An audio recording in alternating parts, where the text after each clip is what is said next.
નમસ્કાર વિદ્યાર્થી મિત્રો, વિડીયો એજ્યુકેશન ચેનલમાં આપનું હાર્દિક સ્વાગત છે। આજના વિડીયોમાં આપણે પ્રથમ પરીક્ષા 2024 ધોરણ 10 વિષય હિન્દી તેના માટેનું આપણે મોસ્ટ આઈએમપી પેપર સોલ્યુશન જોવાના છીએ। જો તમને વિડીયો ગમે તો લાઈક કરો અને તમારા મિત્રો સુધી શેર કરો, જેથી તમારા મિત્રોને પણ માહિતી મળતી રહેશે। અને જો તમે આપણી ચેનલ ઉપર નવા આવેલા હોય તો ચેનલને સબસ્ક્રાઈબ જરૂરથી કરી દેજો, કારણ કે ધોરણ 10ના પ્રથમ પરીક્ષાના વિડીયો આપણી ચેનલ પર મૂકવામાં આવે છે। ચાલો હવે વિડીયોની શરૂઆત કરીએ। હવે વિભાગ એ એટલે કે ગદ્ય વિભાગ આપેલ છે, તેમાં વિકલ્પોનો સાચો જવાબ લખવાનો રહેશે। પછી ऋतु सहार का लेखक कौन था? तो तेनो जवाब है कालिदास। सुधा कुलकर्णी ने किससे शादी की? तो श्री नारायण मूर्ति से। तीजो क्वेश्चन है हमारा जीवन कैसा है? तो तेनो जवाब है शीशाघर। હવે છે સહી વિકલ્પ ચुनकर एक स्थानों की पूर्ति कीजिए, જેના 3 गुण રહેશે। चौथा क्वेश्चन है आज बुद्धिराम के बड़े लड़की खाली जगह का तिलक आया है, तो आपसे मुखराम। हमें अपने काम का खाली जगह नहीं है, तो तेरा जवाब से गर्व। छठो क्वेश्चन कालिदास खाली जगह भाषा के कवि थे, तो संस्कृत भाषा के कवि थे।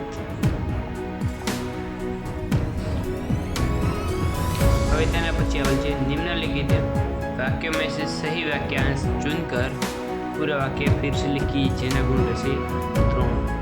क्वेश्चन नंबर 7 भगवान की मूर्ति की स्थापना करने के बाद असर से ... जवाब से उनके कहे अनुसार चलना चाहिए।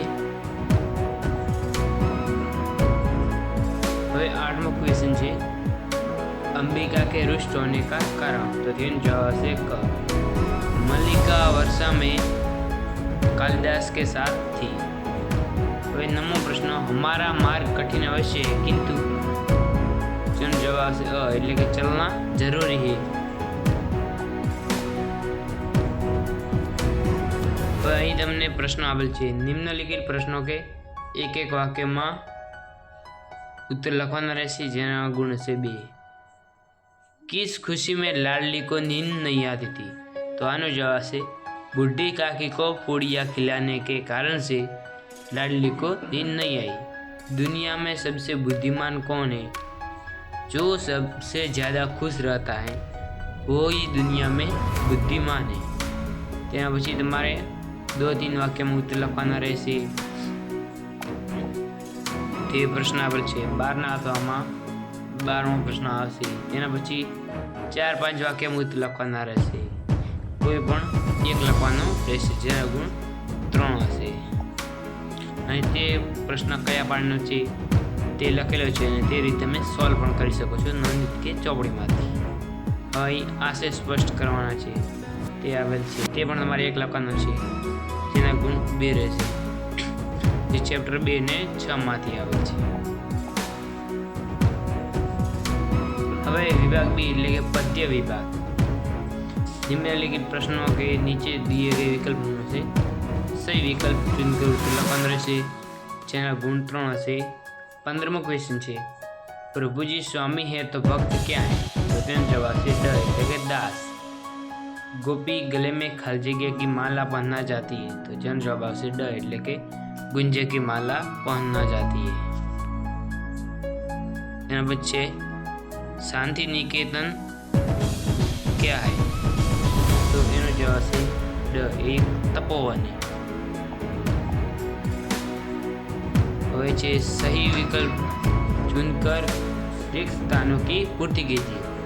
प्रभु जी तुम दीपक, तो हम तो खाली जगह में आवशे बाती। 19मो क्वेश्चन है मेरे तो खाली जगह गोपाला दूसरा न कोई, तो तेनो जवाब से गिरिधर। 20मो क्वेश्चन जननी जन्मभूमि खाली जगह से महान है, तो तेनो आवशे स्वर्ग से भी महान है। निम्नलिखित वाक्यों में से सही वाक्यांश चुनकर તેને તમારો फिर से લખવાનો રહેશે એટલે કે પૂરું લખવાનો રહેશે। હવે 21वां क्वेश्चन, मनुष्य के रूप में से जन्म मिलने पर कवि डॉट आबल છે એટલે કે તેનો જવાબ છે બ। गोकुल के ग्वालों के बीच बसना चाहते हैं। હવે 22वां प्रश्न છે, जब प्राण संकट में आए हैं तब तेनो जवाब से क। उसमें विशेष शक्ति का संचार होता है। हवे 23वां प्रश्न है, कोटि कोटि कंठों से आवाज निकली की डॉट डॉट आबल है तेनो जवाब से ब। यह जन्म स्थान मारा है।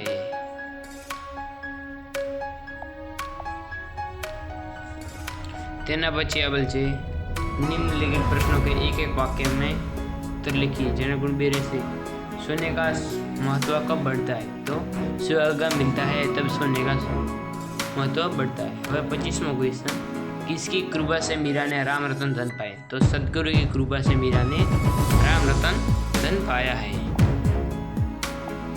वक्त किन किन उदाहरणों द्वारा समझाते पूर्व ये तुम्हारे जाते लखवानो રહેશે। હવે 4-5 વાક્યમાં ઉત્તર લખવાના રહેશે તે તમે ગ્રેડ કે નવનીતમાંથી સોલ્વ કરી શકો છો। આ તમારા આઈપી પ્રશ્નો છે। અને જો તમે હજુ સુધી આપણી ટેલિગ્રામ ચેનલ અને વોટ્સઅપ ચેનલ જોઈન ન કરી હોય તો આ કોડ સ્કેન કરીને જોઈન કરી લેજો, કારણ કે ત્યાં તમને ધોરણ 9 થી 12ના પ્રથમ પરીક્ષાને લગતું બધું જ મટીરિયલ ફ્રી મળી રહેશે। અને તેને માટે જોડાણ લિંક તમને નીચે ડિસ્ક્રિપ્શન બોક્સમાં પણ પ્રોવાઈડ કરેલી છે, ત્યાંથી પણ તમે વોટ્સઅપ ચેનલ અને ટેલિગ્રામ ચેનલમાં જોડાઈ શકો છો। હવે નીચે આશય સ્પષ્ટ કરવાનું છે તે તમે કરી શકો છો। હવે વિભાગ સી એટલે કે व्याकरण विभाग। હવે છે निम्नलिखित कहावत का अर्थ स्पष्ट कीजिए। दिन दुनी रात चौगुनी तेनो जवाब से बहुत तेजी से उन्नति करती है। હવે જે શબ્દ સમૂહ के लिए एक शब्द लीजिए।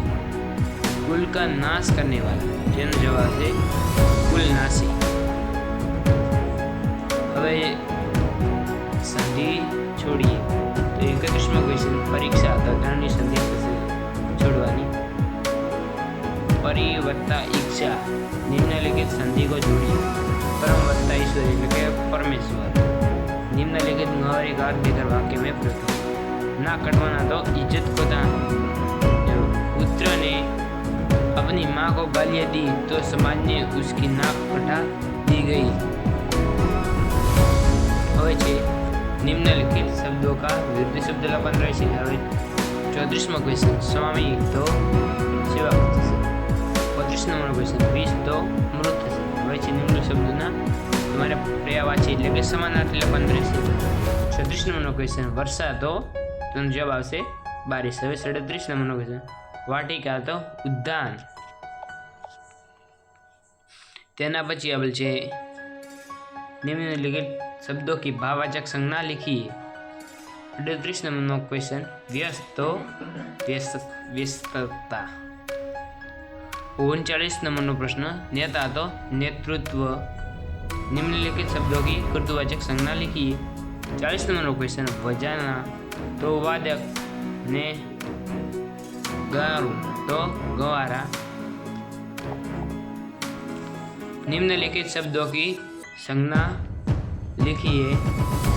42वां क्वेश्चन, स्थापना तो स्थापिता। 43वां प्रश्न, प्रकृति तो प्राकृतिक। હવે છે નિમ્નલિખિત સમાસ को पहचानिए। राम रतन तो जेनो समास છે કર્મધારય। 45वां प्रश्न, नवरात्रि तो એ દ્વિગુ સમાસ છે। તેના પછી આવેલ છે વિભાગ ડી એટલે કે લેખન વિભાગ। અહીં તમે ત્યાં 46वां क्वेश्चन, किसी भी एक विषय पर टिप्पणी લખવાની રહેશે। તેના પછી જે પરિષદને પઢીને તમારે પ્રશ્નોનો જવાબ પણ લખવાના રહેશે। તેના પછી અહીં તમારે પત્ર લખવાનો રહેશે। તેના પછી કહાની લખીને તમારે તેનું શીર્ષક લખવાનું રહેશે। હવે અહીં તમને 3 નિબંધ આપેલા છે. તેનો તમારે 150 એટલે કે 150 શબ્દમાં લખવાનો રહેશે. તેમાં તમને 3 નિબંધ આપવામાં આવેલા છે અને તેમાં તમારે કોઈ પણ એક નિબંધ લખવાનો રહેશે જેના ગુણ 7 હશે. પહેલું છે હમારે ત્યોહાર, વિજ્ઞાન વરદાની અભિશાપ ને પ્રદૂષણ એક દિવસ. આ અહીં બી નિબંધ છે અને આ નિબંધ તમારી પરીક્ષામાં આવી શકે છે.